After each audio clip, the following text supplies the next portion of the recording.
So the global community yesterday celebrated International Day of the Girl Child, and as usual, people talk about it, use the occasion to extend congratulatory messages, goodwill messages to the girl child, making different calls. But the question that is very important for us to ask, and that we'll be asking on this show, is have we done enough for the girl child emancipation? Is it just a talk shop for us to talk about only on international days for the girl child without backing them up with action? So that is what we'll be asking on the weekend show this morning. And I have no other person to discuss that with me than a human rights activist and as well as someone who is committed to fighting for the rights of vulnerable people and Nigerians in general. She is also a woman, and so she will speak to us on the experience. She is the lead volunteer at Divina Care Foundation. Good morning, Johanna Rachel. Johanna Rachel, good morning. Good morning. Welcome to the weekend show. Thank you. All right, let's run into the discussion immediately. Let me even ask the big question. Have we done enough for girl child emancipation? No. What have we done and what have we not done? Okay, if you want to look at it from the government aspect, there are laws to protect, to guide, to help them grow well. Yeah. But implementation is not intense. Okay, then if we narrow it down to society and family, society is failing us.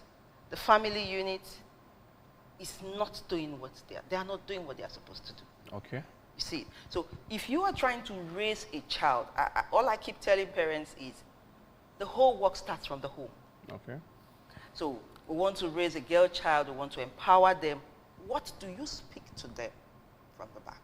How are you growing their mindset to enable them know, at least from that cradle age, that they have great potentials? How are you raising them? What measures are you putting in place to make them understand that they can grow to be perfect, they can achieve what they want to achieve? Okay, now when we talk about empowering the girl child, good education, we still have dropouts of girl children. At least I see some of them who I personally go to meet, maybe guardians or something, to ask, why is this child not in school? But how many people are interested in that? And when we talk about the family, you ask, okay, I just had the children and I couldn't pay their bills, and then I had to send them to someone. There's something to be done so that we don't get to that point. And then you send them to another person in the society that is supposed to understand that this child should be educated, that this child should be protected from all manner of abuse and all that, but that person is less concerned. So you can see that as much as the government is doing their part, we all have our parts and roles to play in the society, which we are not doing. Okay, now talking about those are parts, because it seems that's where the issue is. Yes. People will always tell you the girl child, no matter how educated he or she is, she is, that she must occupy her place in the kitchen. I want to even know, is it possible for us to achieve that emancipation for the girl child in our cultural environment? It is possible if parents begin to change that mindset. How are you raising them at home is what I'm saying. Do you know we still have parents that tell their sons that all they have to do is, there are things a man should do, sit down and watch television. My kids in secondary school will come back and tell me, some of their classmates said that their father said men don't do anything in the house. That is the girls that do. That is a very, very wrong mindset.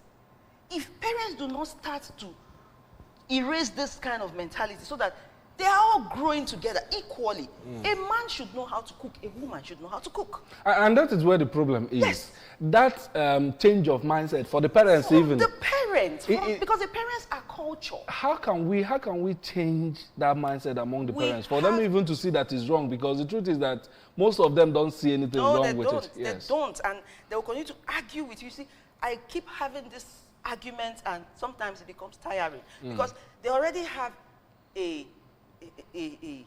should I say biased mindset, or they already have it from maybe their forefathers. It's already there, like this is how it has been. A woman's place is in the kitchen. It's not right.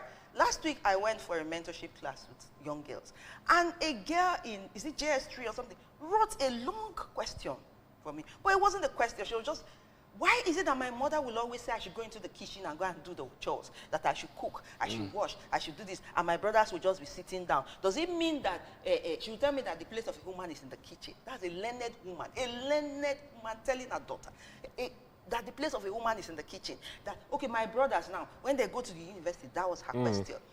Who is going to cook for them in the university? That, auntie, don't you think that is the reason why most of them now live with female as living lovers? That is the question for secondary school girl. So that the girl can be enslaved to cook for them. I said, the moment I read that letter, I put it on my heart and I said, oh my God. This child, we need to correct this mindset.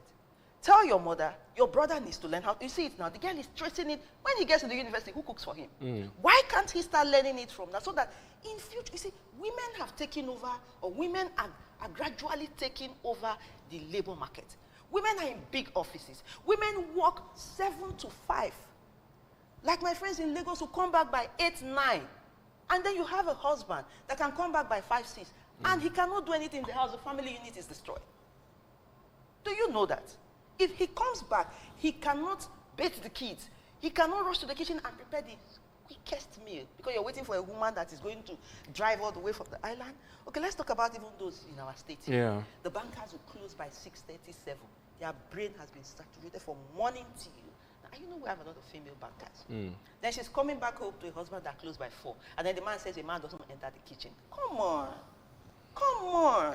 And that's another issue, because some of these things are things we need to correct and also have a deeper understanding into.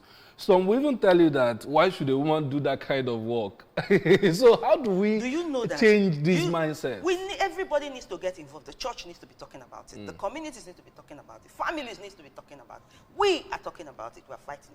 There was a Sunday we closed from church. I was quarreling, and I was, my WhatsApp status, I use it to do a lot of promotions and talk and express myself. So I was crying on the WhatsApp status that some men of God are not supposed to preach about marriage.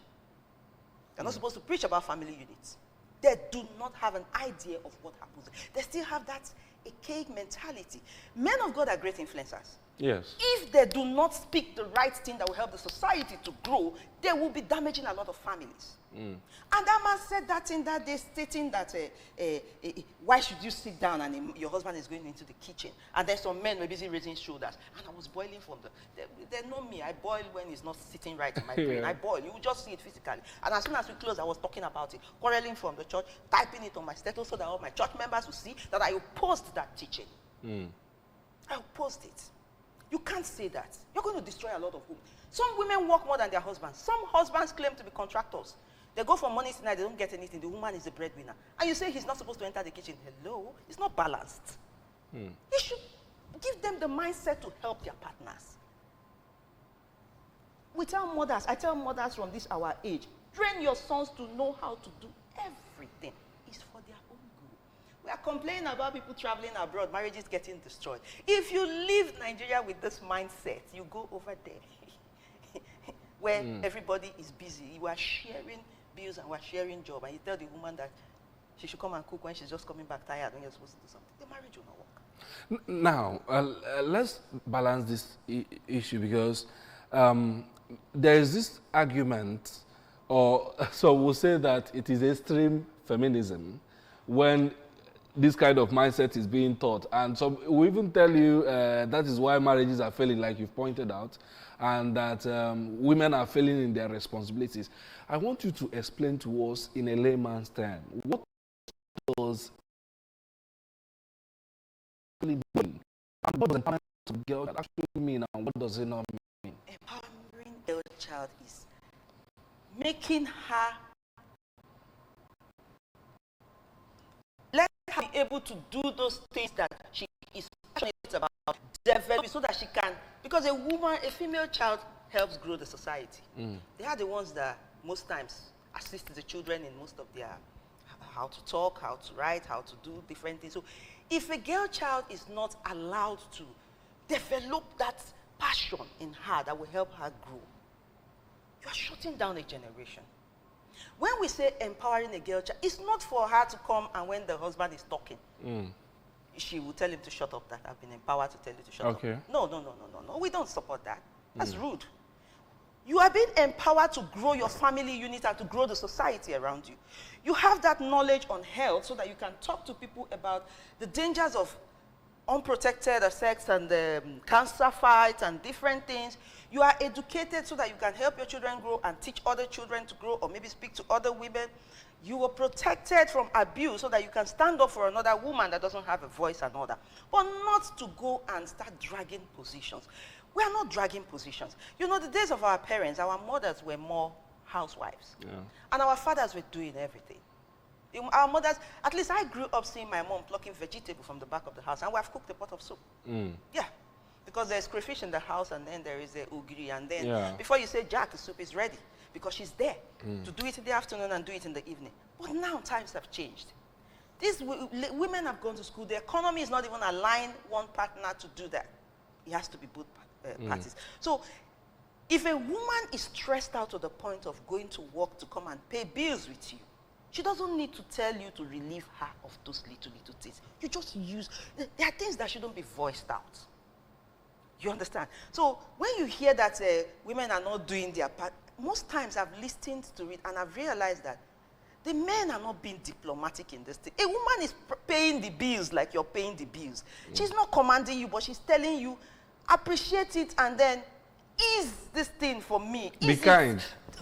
Oh, God bless you. That's the word. That's the word. I keep saying it in marriages. Be kind. Kindness is what makes you see that your partner is stressed out. Yeah. Even without the person complaining. Both parties. Kindness. When you have a kind heart, I can see that. Why is he sitting like that? And, you know, I begin to think about maybe how he can be relieved or something. But they don't.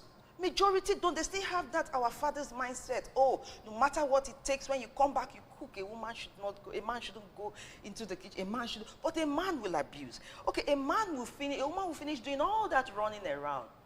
You see, then at time for parents' activities, couples' activities at night, you will now come for somebody that has done all the running around from the office, came back to the house, you didn't relieve her. Look, love making, I tell people, comes from the heart for a woman.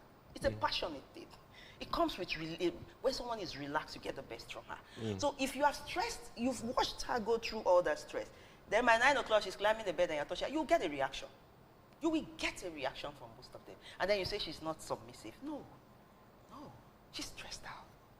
Just understand. Men should understand these things. Yes, some women go out, they do it too much. They become bossy, they begin to rub their shoulder, they refuse to be submissive and all that. But I always say something triggers something. When we go down to the foundation, there's a trigger from somewhere. Where did they miss it? How did it start? What was she doing that she stopped doing? People don't like checking that part. What was he doing that he stopped doing? What has he introduced, or what has she introduced? If we can get down to the foundation, we can get it right. All right, let's talk about rights, because once you talk about emancipation, you're also talking about rights. What does the right of a girl child constitute? In the areas of education, access to health care, what does it encompass? Because we know that the biological makeup of the man is not the same. What should a girl child be provided for from beginning to say that this girl child really has access to those things that will make her explore her potential? Thank God for our governor. Free education is already there. At least now they don't really have to struggle to go to school. He has given that. That is, you know, at least if that takes you through secondary school and it's difficult to further, you can learn a skill. I tell them, when I'm mentoring them, I tell them, start growing your passion even while in secondary school. Do you like sewing? Do you like hairdressing? Use your holiday period to get someone to register you. I do that for some young girls, so you can start learning this.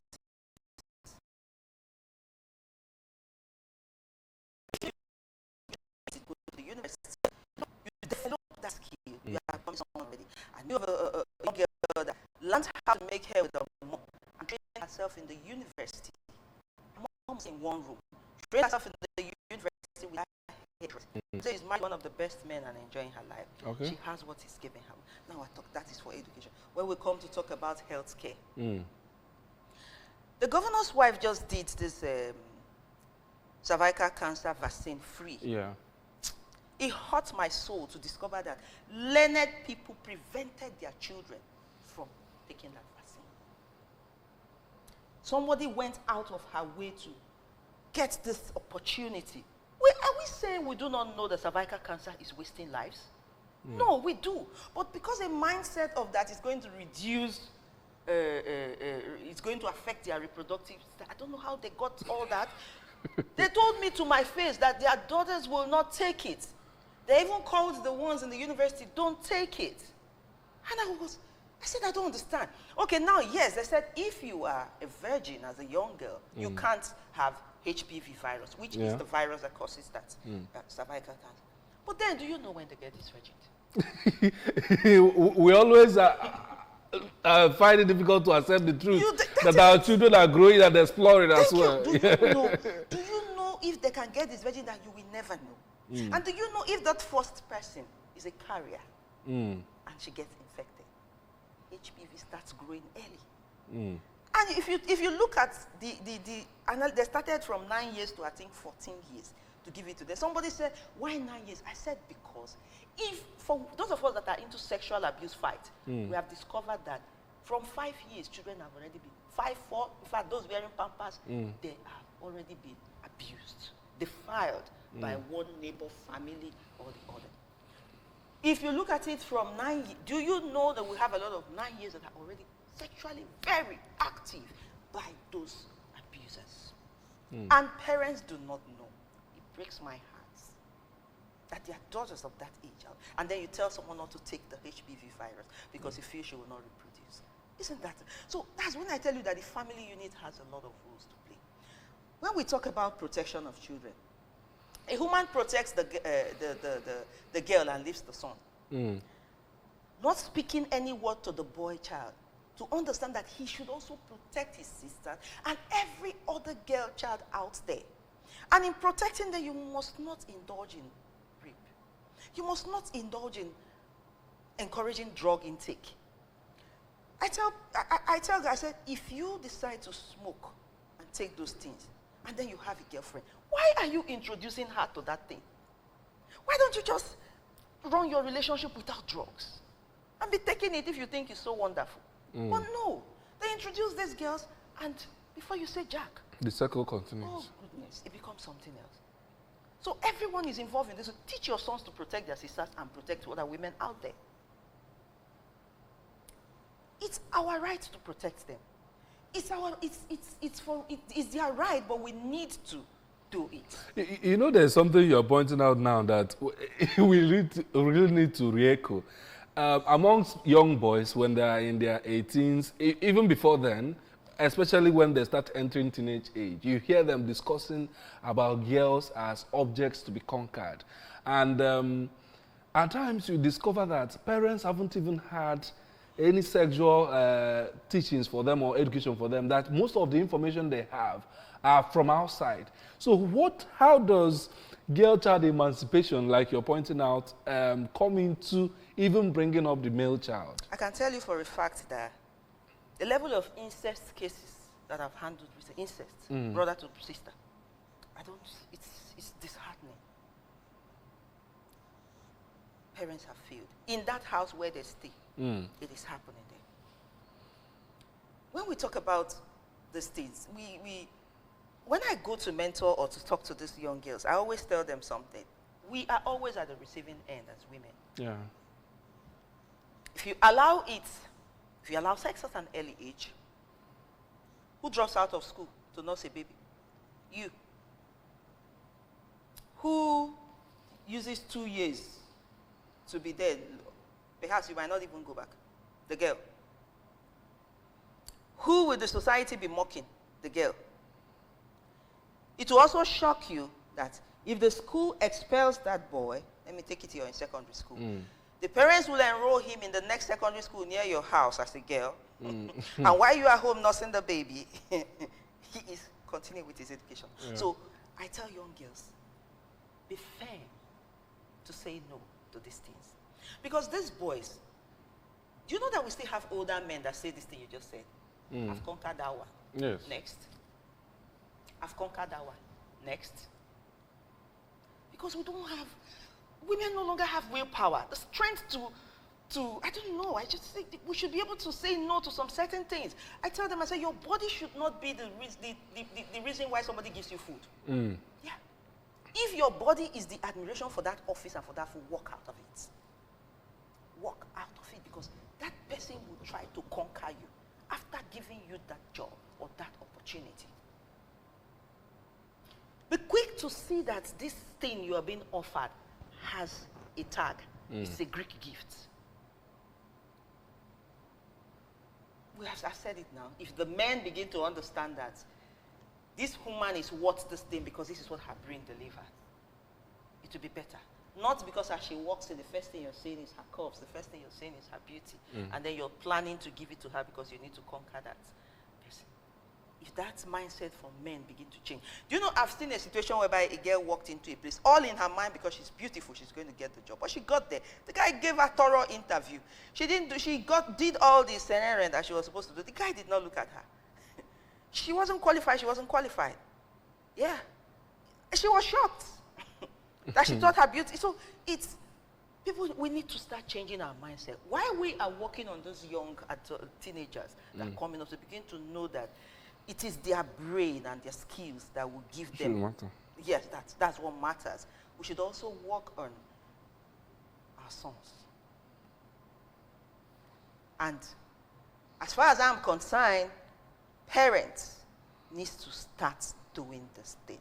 The era of just chasing money and giving a family cruise and enjoying life, we're no longer on that page. These children are growing ahead of us. The internet is exposing them to a lot of things. You ask, how did he get to know about sexual activities? Hello, when he has a phone, you just press the phone now and type one thing, and maybe S appeared and E appeared. They'll take you to a porn site. That's what the internet is doing. And parents are not following it back to back. It's sad.